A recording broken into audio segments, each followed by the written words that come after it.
Coger, su abreviatura en las tablas es una G. Es el elemento básico empleado cuando el propósito predominante es el asegurar el control de un objeto. Casi siempre le sigue la acción de mover. Sus códigos inician con G, de su significado en inglés, grab. Caso G1A. Coger levantando un objeto de cualquier tamaño, solo que puede ser cogido fácilmente. Este es el tipo de coger que sucede con mayor frecuencia. El propósito generalmente es recoger un objeto para moverlo. Caso G1B. Coger levantando un objeto muy pequeño o que es plano y se encuentra sobre una superficie plana. El propósito es mover el objeto, pero la naturaleza del objeto y su entorno son factores adicionales cuya influencia debe ser tenida en cuenta. Caso G1C. Coger levantando un objeto más o menos cilíndrico, cuando existe interferencia para la acción de los dedos, tanto a un lado como en la superficie o fondo en donde se encuentre. La forma del objeto y su entorno se toman en cuenta. El objeto no puede estar parado sobre uno de sus extremos, sino acostado. Si los objetos se hallan revueltos o en desorden, no sucede este coger.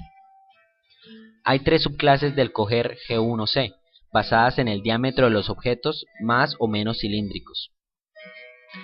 G1C1, cuando el diámetro es mayor de 12 milímetros. G1C2, cuando el diámetro está entre 6 y 12 milímetros. G1C3, cuando el diámetro es menor de 6 milímetros. Caso G2, volver a coger. Se emplea para cambiar la forma de coger un objeto que ya está bajo control manual, para mejorar o aumentar este control. El cambio se hace por medio de una rápida serie de movimientos muy cortos de los dedos, en tal forma que no se pierde control del objeto. Caso G3. Coger de transferencia. Se usa para pasar un objeto de una mano a la otra. Esta transferencia involucra que durante un breve instante el objeto esté cogido por ambas manos, pero que luego, de una ligera vacilación, la otra mano suelte el objeto. En el análisis del MTM, el G3 se indica tanto en la columna de la mano derecha como en la columna de la mano izquierda. Caso G4. Coger seleccionando. Se usa para obtener control de un solo objeto que está amontonado con otros, de modo que hay que buscar y seleccionar. Esta definición requiere que los objetos estén revueltos, que no están reglados ordenadamente, para que se justifique considerarlo dentro de la clasificación de un coger caso 4.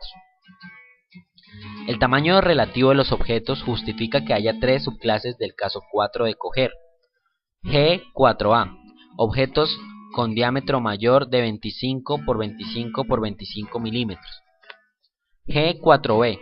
Objetos con dimensiones entre 6 por 3 por 6 milímetros y 25 por 25 por 25 milímetros. G4C. Objetos con dimensiones menores a 6 por 6 por 3 milímetros. Caso G5. Coger de contacto. Se usa cuando se logra un control parcial haciendo contacto con la superficie del objeto, mediante la mano o los dedos. Un ejemplo de coger sería G4A. Este movimiento indica coger seleccionando objetos mayores de 25 por 25 por 25 milímetros. Continuamos con soltar. Soltar, su abreviatura en las tablas es una RL. Es el movimiento básico de los dedos o la mano empleado para dejar el control de un objeto.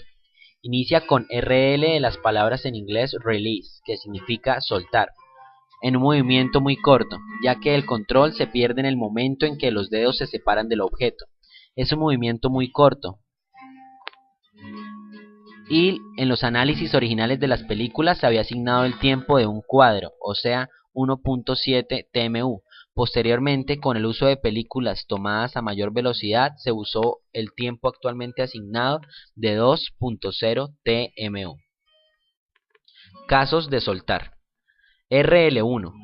Soltar normal. Se ejecuta abriendo los dedos como un movimiento independiente. Este movimiento equivale a 2.0 TMU.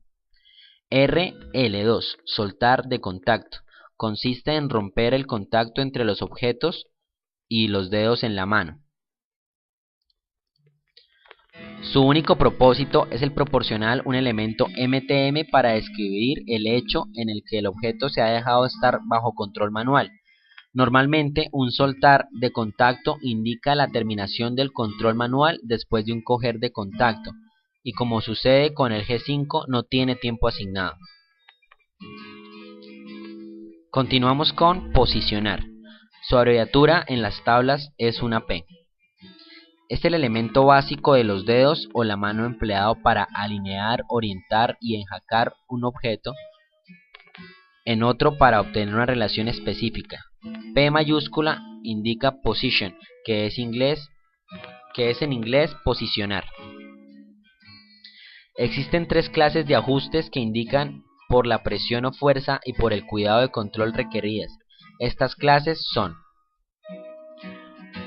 flojo, indica que no requiere presión. Aproximado, se requiere una pequeña y ligera presión. Exacto, se requiere una fuerte presión. Después de identificar la clase de movimiento, se puede definir qué tipo de simetría tiene el movimiento, como es: S, simétrico.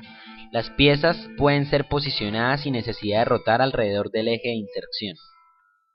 SS, semisimétrico. Las piezas pueden insertarse haciendo un giro de no más de 45 grados en promedio. NS, no simétrico. Las piezas no pueden ser posicionadas más de que una sola manera con respecto al eje de inserción. Finalmente, se debe identificar de manejo que está determinada por la facilidad de manejo, que puede ser A, la rigidez del objeto, B, el tamaño del objeto, C, el método de sostenerlo, D, manejo difícil, E, manejo fácil. Por ejemplo, 1 SSE es un posicionar de ajuste flojo semisimétrico de fácil manejo. Continuamos con desmontar. Su abreviatura en las tablas es una D. Es el elemento básico empleado para separar un objeto de otro y se caracteriza por un movimiento involuntario causado por el cese repentino de la resistencia. Consideraciones de desmontar. Debe haber fricción o retroceso. Debe haber una clara discontinuidad en el movimiento. Desmontar es en cierta forma lo contrario de posicionar. Variables que afectan el desmontar.